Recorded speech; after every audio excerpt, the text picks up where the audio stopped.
So let's just take a breath and feel that energy of God moving in and through us as us.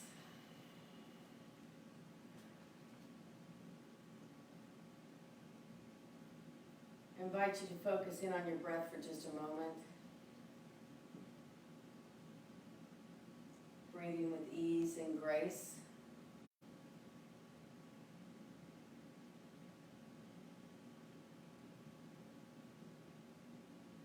And as you breathe in and out, allow yourself to release anything that stands in the way of your highest good. This might be difficult for certain things, but we just read a daily word about forgiveness and to forgive. And the good news about that is if you can truly let it go, let whatever it is that you need to forgive just melt away, then the good rushes into that place and more good shows up for you.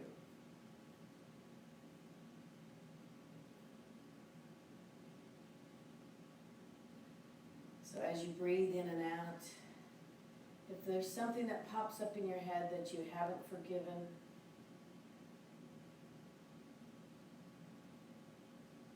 turn within to that power of love within you and know that every bit of forgiveness opens up pathways that go beyond this room, that go beyond this country even. It opens up a pathway for someone else to forgive and to bring in love into their life.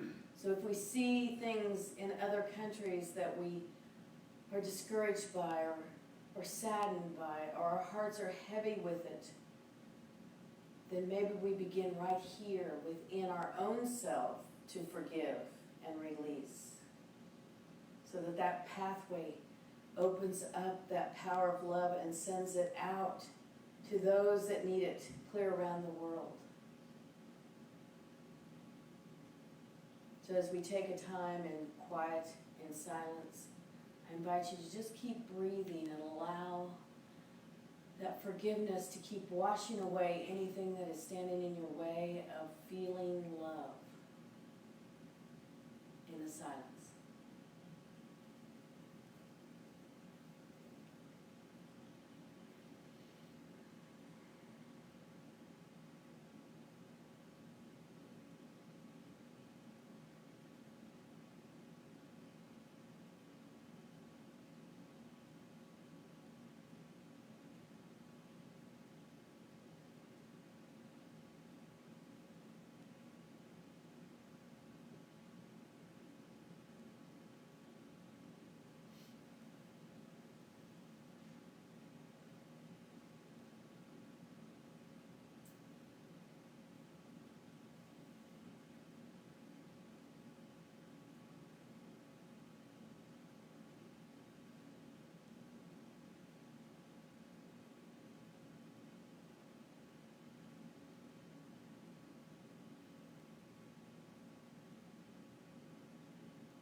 So as we come back to this now moment, know that the love you send out is blessing others tenfold, multiplying within each consciousness, and doing mighty work of changing that consciousness to the truth, to seeing it, to opening up to it.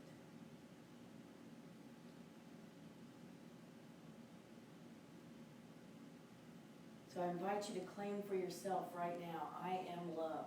Together, I am love. And we are grateful. And so it is. Amen.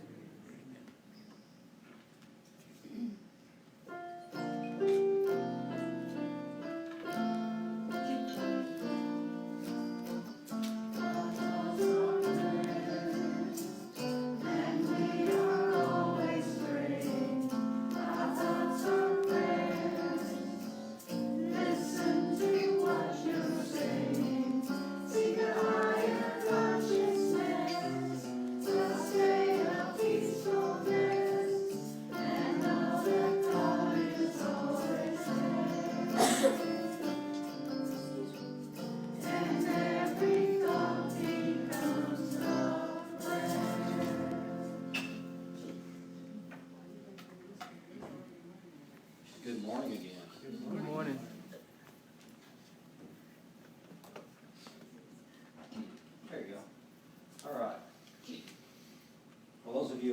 like to start out with something funny because we get into some really heady spiritual stuff sometimes during the lesson. But this morning, I was wanting to tell you about a grandfather that always took his grandson camping.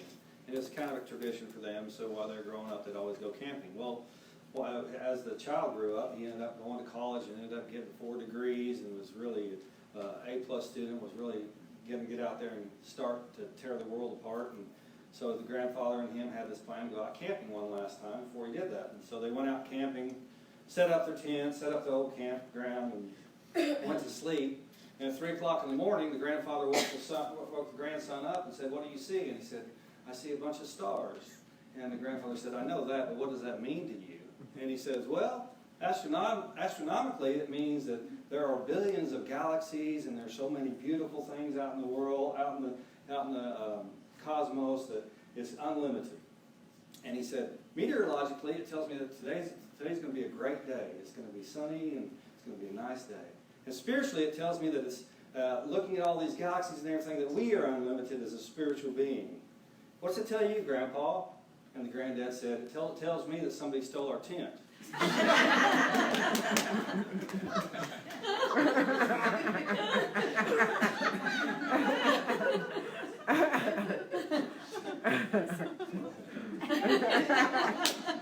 Spirituality is kind of something like that. You can look at it both ways, but it works both ways too. I wanted to talk to you about United Love today, since today is still February, and we're talking about love throughout the month of February. United Love is something a little bit different than sometimes we think of, or we use. That isn't a term that we're familiar with probably. But United Love is, I want to start with you all thinking about the first time you actually fell in love with someone.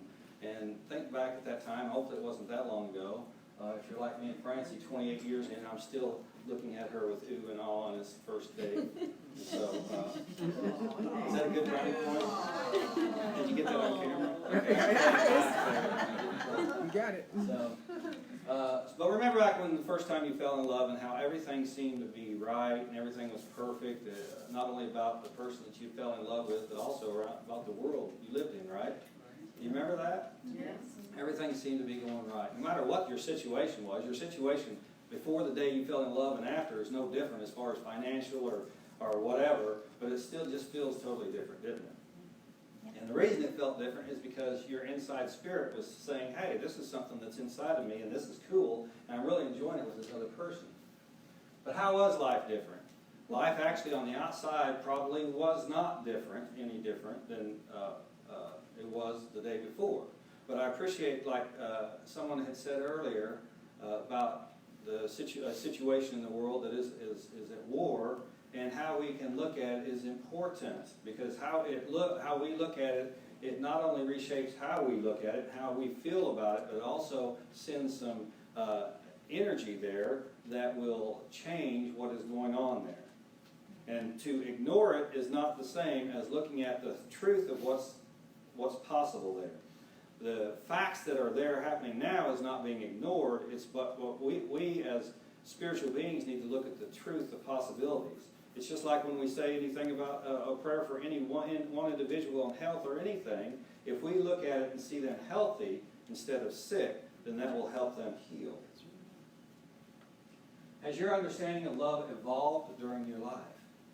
I think everybody's has, whether we admit it or we thought about it before, maybe something different. But our idea of love has evolved over time. The first person that we fell in love with, not always is the person that we end up marrying and being with. So you have the second time you fall in love with a person might feel a little bit different. It might feel just as grand and everything, but it's different because we've been through that experience before, right? So it is different. But our understanding of love evolves. The evolution that Charles Fillmore is going to describe for you, define here for you in spirituality is this: the development achieved by man working under spiritual law. That is the true meaning of us evolving. So if we see the news at night, and we see, regrettably, the news is full of, or mostly part of things that catch our attention that are not good, to be quite honest. They're not the best of us.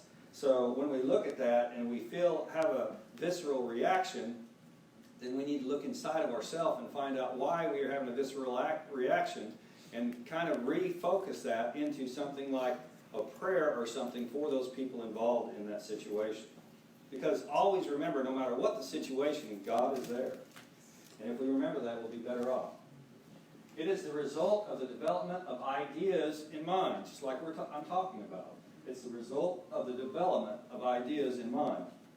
The funny thing about this is we're all born with these ideas, these perfect ideas, and we know them naturally. They're within us at all times, and they've always been there.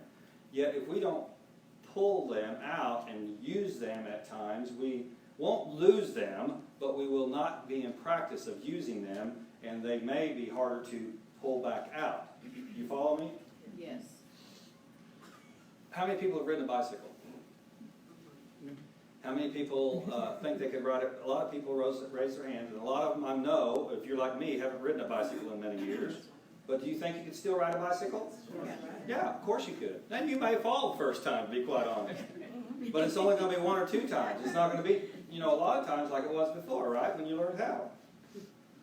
But this is something that's innate in us, and we know how we can look at any situation and see God in that situation.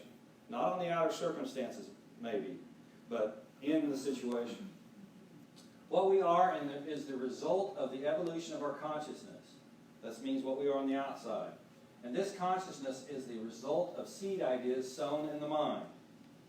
So in other words, those ideas that we may know naturally, if we don't fertilize them, if we don't use them, then we will not be accustomed to using them when we need them. It's the old idea of being prayed up, what we talk about in unity, being prayed up. So when you're prayed up, if a situation comes about that catches you off guard, instead of reacting, you're going to respond in a more understanding way of how you can respond in a spiritual way.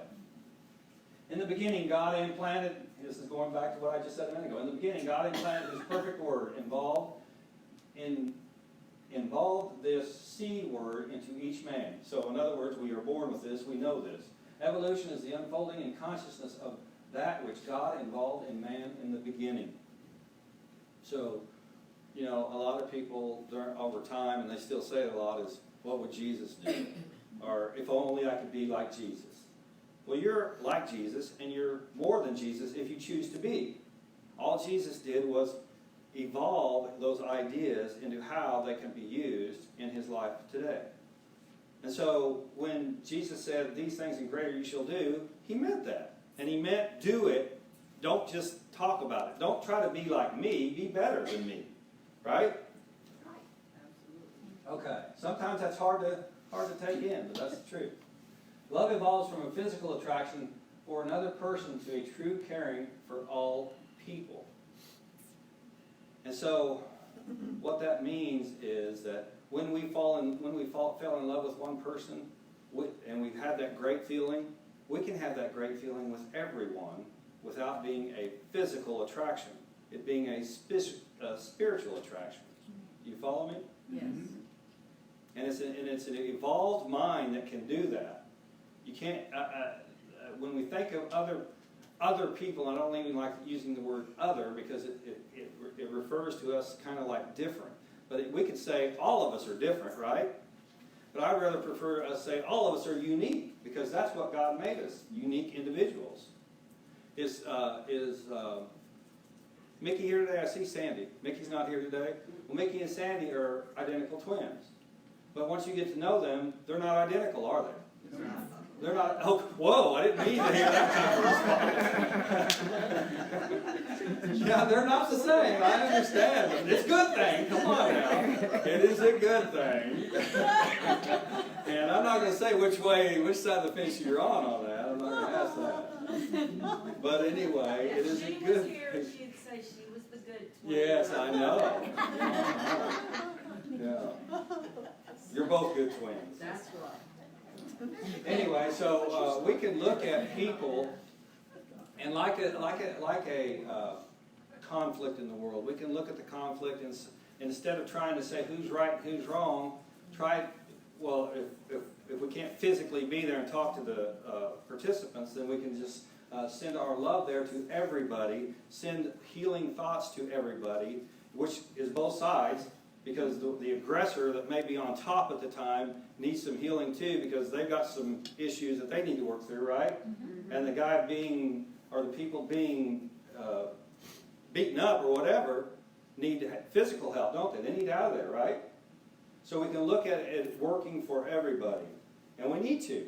We really need to start working on this, because, you know, on our prayer for the new campus, we say a world that works for all. And it's amazing to me how I've ran into, just this is my own personal experience, how I've ran into so many people that think that the world can't work for all. And it's just amazing to me how close-minded that is, to be quite honest.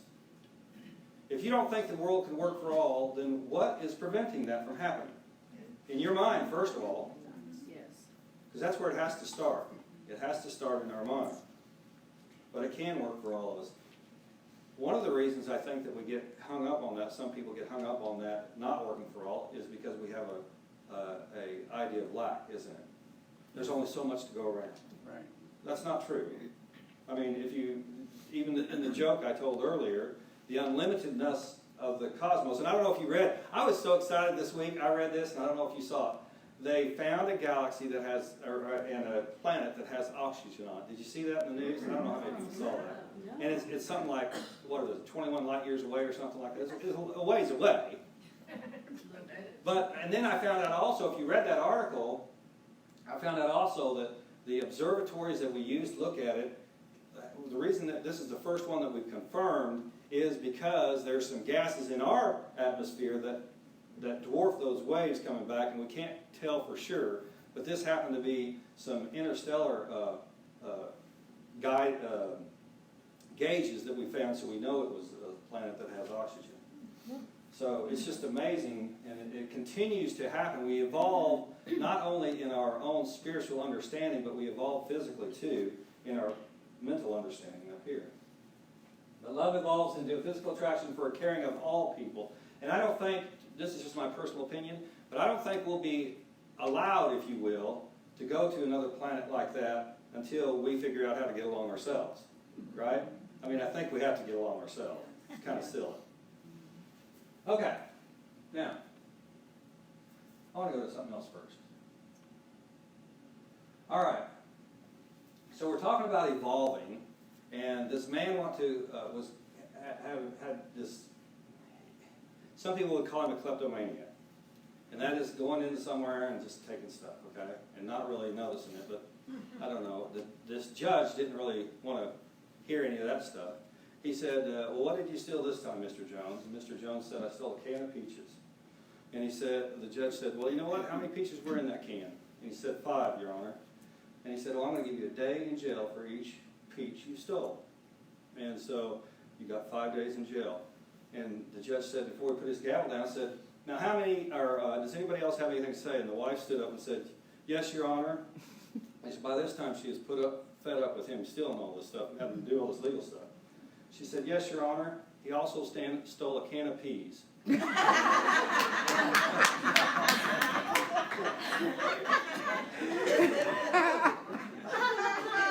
We can hold things against people sometimes when we don't have to.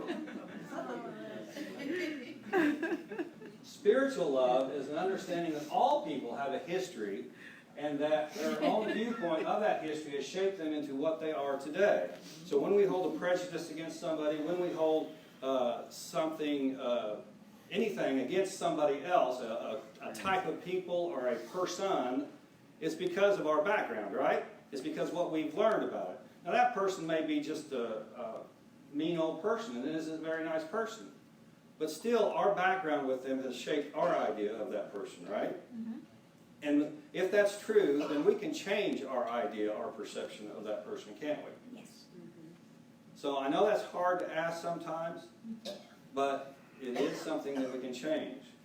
You know, working at the jail, I get really, and some people will probably say, "Warren, you've got to be kidding me. That upsets you?" Yeah, it does.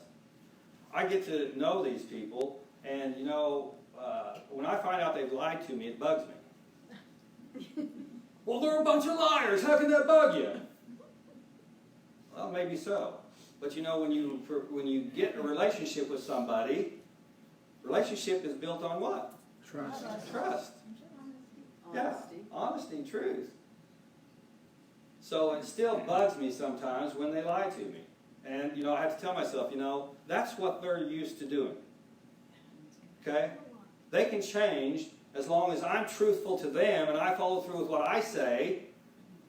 Then that's going to be modeling, if you will, or changing maybe the idea, hey, this might be better doing it this way. I want to tell you something. We got very fortunate the other day. At least I feel fortunate because I've been turned down on a lot of things. This gentleman asked these things. I can't make them up. It's so wonderful. It's in the middle of the night, and he was getting something happening. And so he started saying, as I was leading back to his cell, he started saying, well, you know, I'm reading this book about you have to get over your personality to become more spiritual. And okay, those of you that know Unity real well know that that's one of our primer books, Lessons in Truth, talks about personality and individuality. Individuality being your spiritual part and personality being your personality. Well, so I told him, I said, you know what, that's one of our primer books, I'll have to see if I can get it to you. Well, they're kind of sticklers at the jail about what comes in, okay, which I understand. But I said, I tried to get clearance for this, and I did get clearance for Lessons in Truth. So we're going to be able to give the jail Lessons in Truth. Not only that person, but also the libraries. So it's going to be very helpful to them if they pick it up, yes. Do they charge them to No. read? No, Okay. not in the library. It's they like don't. a free library. Okay. Yeah, it's at the library. So anyway, I'm just so happy that kind of thing happens. And it happens quite often, to be truthful about it.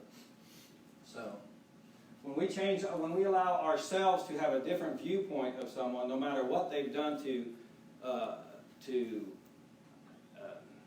build up the idea of what the persona that they've got right now, it allows them to see something different. United love, or unity love, is when we can get together and be as one without judgment or critical of one another, only love. That's what it's going to take to build this campus. We have to be united on this, or else we won't get it done. There has to be a critical mass wanting that building to be built for us to do it. And so Francie and I saw a friend, a colleague of ours, that's been in Florida church, and I can't remember where he's at right now, Bob Fortner. He's been in a Florida church for, I think, 16 years or something. 25. He's going to retire next year. Next year will be his last. But he asked something, and it was interesting because I thought, you know, how could we ask that for our church? I think of, you know, other churches and how they do that. And it's not that I wanted to ask that, but it was so easily asked by him, and it seemed like it was easily received because they have built a new building, and they have done all this during his tenure there. But he said, well, you know, you have to figure out what this church means to you and how you can put it in your budget, what it means to you. And so it was interesting how that was, to me, how easily he said it and how easily it was received. And so I want us to think about that too, on that. You know, what can we put in our budget? And it might not be just financially, it can be, but what can we put in our budget to make that come to fruition? And I'm hoping that when we build that church, I'm thinking it is a possibility, it's definitely a possibility, but we will attract more people to us because we will have a free church actual facility. Even though we have it here and we love this place, it's still a lot of people look at it as a storefront. Okay, we don't want to say that again. No more P's. We each have always had the opportunity to live in heaven right now, and it has nothing to do with our outer circumstances, does it? That's why when we're talking about, if you watch the news, which I do, but if you watch it and it bothers you, you need to do two things. One or two things. Stop watching it, or figure out what it is, which is, I would hope the latter, figure out what it is in you that has that response, okay? Because we have to learn how to, and we need to bring up those situations too sometimes so we can jointly pray for the situation, but not in a way of, oh, that's so bad. Let's pray for those people, right? Right. Let's pray pray for my consciousness not to see that in other people. All right. Look at the good, look at God in everything, and you will have unity love. True? Yes. If we think God is good and only good, then when we look at everything and see God in everything, then it can only be good. Right? And then, sometimes in unity, it's funny, I think, during my lifetime in unity, and one of the things I really liked about unity is the logicalness of it. Yet, it's more than just figuring it out in your mind. Okay? It's a lot more than just figuring it out in your human mind. It's allowing your mind to understand the unlimitedness that God is. All right? If you receive this blessing today, say amen. Amen. Amen. All right. This song